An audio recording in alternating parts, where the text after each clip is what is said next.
এক বুড়া লাঠি ভর দিয়া দিয়া হাঁটে, নুয়া নুয়া হাঁটতে আছে। যুবকরা বলে, ও বুড়া তুমি কি খোঁজ করো?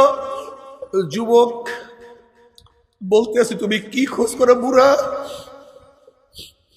ওই বুড়া খুবই সাহিত্যিক ছিলেন। তিনি যুবকের দিকে করুণ দৃষ্টিতে তাকায়া বলে, ও যুবক, আমি এই রাস্তায় আমার যৌবন হারাইয়া ফেলাইছি। এই রাস্তায় হাঁটতে হাঁটতে যৌবন হারাইয়া ফেলাইছি। বাড়ির থেকে এই রাস্তায় বাজারে গেছি, বাড়ির থেকে এই রাস্তায় মসজিদে গেছি, বাড়ির থেকে এই রাস্তায় গ্রামে গেছি, এই বাড়ির থেকে এই রাস্তায় চলছি। রাস্তা তো আগের মতোই আছে, কিন্তু আমি তো ঝুঁকিয়া গেছি, আমার দাড়ি পাকিয়া গেছে, এখন আমি লাঠি ছাড়া হাঁটতে পারি না। আমি এখন যৌবন খোঁজ করতে আছি, কোথায় হারাইলাম। কিন্তু যত খুঁজি আর তো যৌবন খুঁজিয়া পাবো না। আমার যুবক বাবারা, জীবন চলিয়া যাইতে আছে, কি করছো, কোথায় রওনা করছো? উমর ইবনে খাত্তাব রাদিয়াল্লাহু ফরমান, হাসিবু ক্বাবলা আন তুহাসাবু। তোমার কাছে হিসাব নেওয়ার আগে তুমি তোমাকে হিসাব নাও।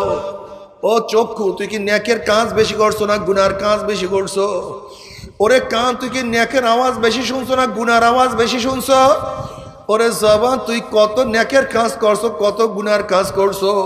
ওরে হাত, কত ইয়াবা ধরছো, কত ফ্যান্সি ডিলের বোতল ধরছো, কত গাঁজার কলকি, কত ঘুষ, কত সুদ, কত চুরি, কত ডাকাতি, কত জুলুম, কত খুন তুই করছো? ওরে হাত, অন্যায় ভাবে কত মহিলার গায়ে হাত লাগাইছো? ও পাও, তুই কি নেকের দিকে বেশি হাঁটছো না গুনার দিকে বেশি হাঁটছো? গুনাহ যা করছি তওবা করতে পারছি কি পারি নাই? আবার তওবা যা করলাম আমার মাওলায় মাফ করছি কি করে না? খবরদার, খবরদার। আল্লাহ আল্লাহ।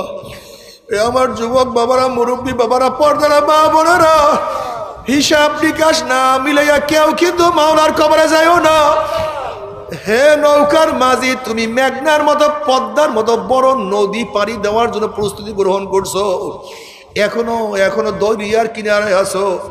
দেখো তোমার নৌকার তক্তার অবস্থা কি, দেখো পালের অবস্থা কি, মজদুরের অবস্থা কি, বাদামের অবস্থা কি, রশির অবস্থা কি, দেখো বৈঠার অবস্থা কি।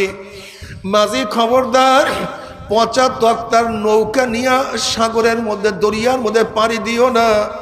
মেঘনার মতো বিশাল নদী দেখা যায় না, বিশাল তুফান, বিশাল বাতাস, অনেক উঁচা হইয়া তুফান শুরু হয়ে গেছে। মাঝি পরীক্ষা নিরীক্ষা না করিয়া পচা তক্তা নৌকা নিয়া যদি মেঘনার মতো বড় নদীর মধ্যে পাড়ি জমাইয়াই বসো, যখন দুই দিক থেকে তুফান তোমার নৌকার মধ্যে বাড়ি বাড়বে, পচা তক্তা নৌকা হইলা ভাঙ্গিয়া চুরিয়া যাবে। যখন বাতাস তোমার বাদামের উপরে চাপ মারবে, পচা কাপড় ফারাত ফারাত ছিড়িয়া যাবে।